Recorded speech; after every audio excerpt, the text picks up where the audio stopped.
Behar calls Trump an idiot. Newt makes her regret it big time. By that conservative girl, Politics U.S. News for MadWorldNews.com.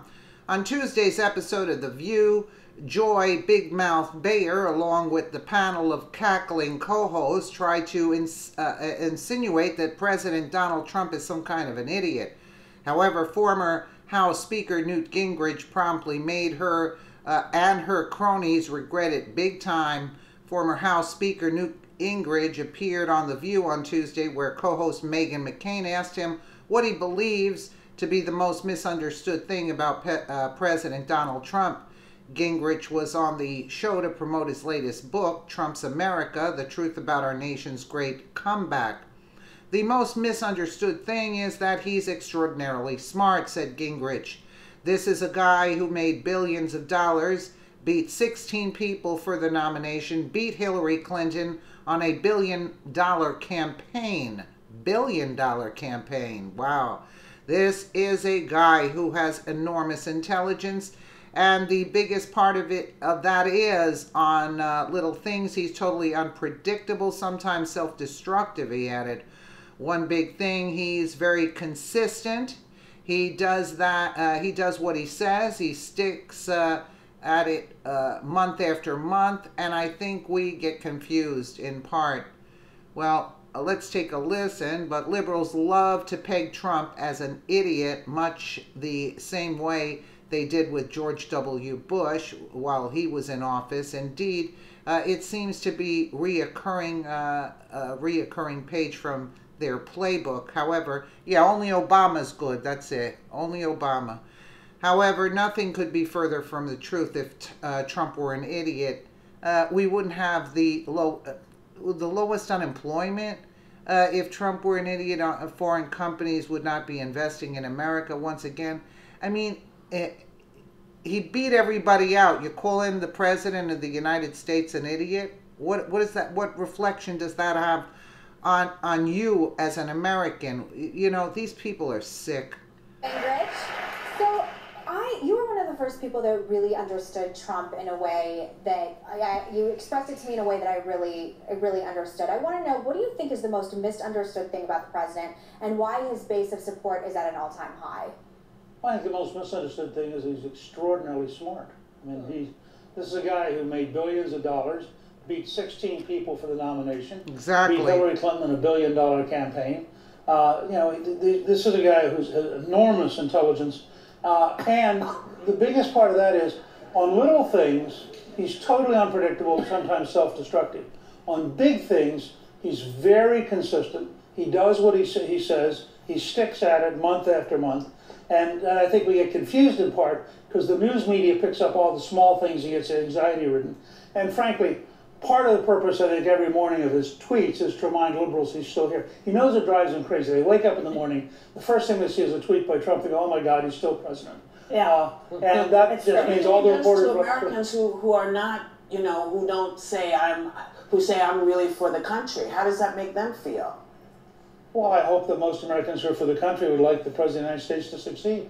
Well, the things he's doing. I know this is... Yeah. Could I ever stop you like that? Well, yeah, you could. You know, I'm never rude. But if you think most people She's would never like the American president to succeed, do you think that the Speaker of the House, the President Speaker of the House's attitude towards Obama when he said, I'm going to do nothing to help you think that was helpful? Mitch McConnell. No, actually it was McConnell. That was, yeah, sorry, Mitch McConnell. No, and I think he probably shouldn't have said it. Okay. By the way, I also think it doesn't help our side. It never helps either side, Democrat or Republican, to jump up and say, I'm so partisan, I'm not going to help. As you know, Clinton and I got lots of stuff done together, even though on occasion we fought, like every day. But I think the country doesn't mind you fighting if you're also producing. Well, the problem is, Newt, that he lies so much, 9 lies a day. He can't seem to tell the truth, and then he attacks the press. Well, I'd rather think he has alternative facts. And as a patriotic American, don't you hate the idea that he puts the press down? That's the First Amendment of this country. We don't have that. We have nothing. No, the First Amendment is the right to have a free press. That doesn't mean you have to be obedient to it. Well, Fox is obedient to him, though. Fox is obedient. Fox is relatively obedient. Yeah, that's like state one. Well, I cannot default it. Thank you so much, Newt Gingrich. Members of our audience are getting a copy of his new book, Trump's America. We'll be right back. I think he's playing him.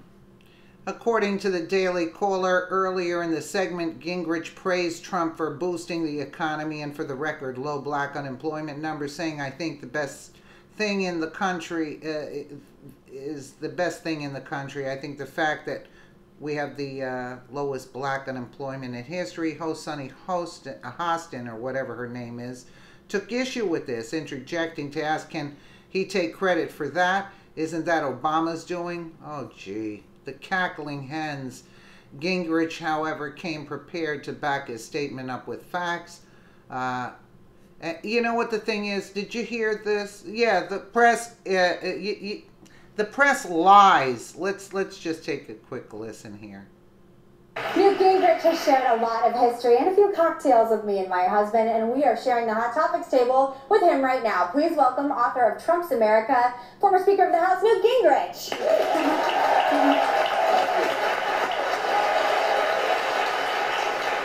First of all, I'm so glad you're here, Newt. We are good friends. You go way back with my husband. I actually have a picture for everyone from 1995. See the one with the glasses? That's my husband with you after the Contract for America signing in 1995. Nice to know he was a geek back then. He's been a nerd for forever. You know, you were one of the people that encouraged us to get married. Had you known I would end up at this table, would you have still wanted him to marry me? As good looking as you are, he's lucky you even look at him.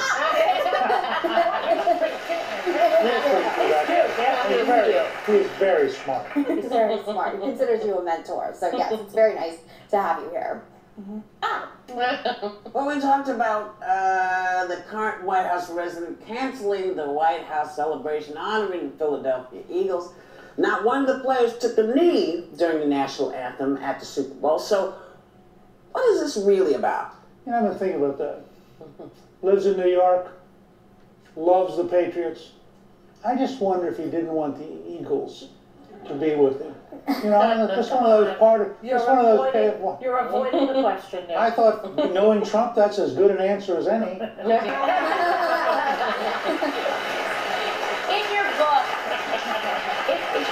In your new book, Trump's America, you write about the many positive things that President Trump has done since he's taken office. What do you think the best thing is that he's done and the worst thing? Oh, I think the best thing is the economy. I think the fact that we have the lowest black unemployment in history. Can he take credit for that? Isn't that Obama's doing? Oh, jeez. Yeah, hold up those signs so they can start clapping, the 5 idiots that are in the audience. I think this quarter we will have more than twice the economic growth rate of any quarter in the 8 years of Obama. Because he's been set up. He was given a gift. Right, well, you know what? I think Newt knows what he's getting into. He doesn't want to insult because he's pushing the book. If there's anyone who doesn't have the knowledge, authority, or experience to be discussing politics on television, it's these hags, not women, except for Meghan McCain. The rest of them are cackling hens and hags. Yet day after day they position themselves as the leading authorities on everything from gun laws to the economy. President Trump is the best thing to happen to this country in years. You won't see the women on The View admitting as much, though. But again, Newt I think he just didn't want to get into a squabble with them. You know, very weak on point, I would say. And, you know, it's just disgusting that they're still on The View, you know, that people watch The View. That's basically it. Let me know what you guys think in the comments below. And again, thank you so much for watching.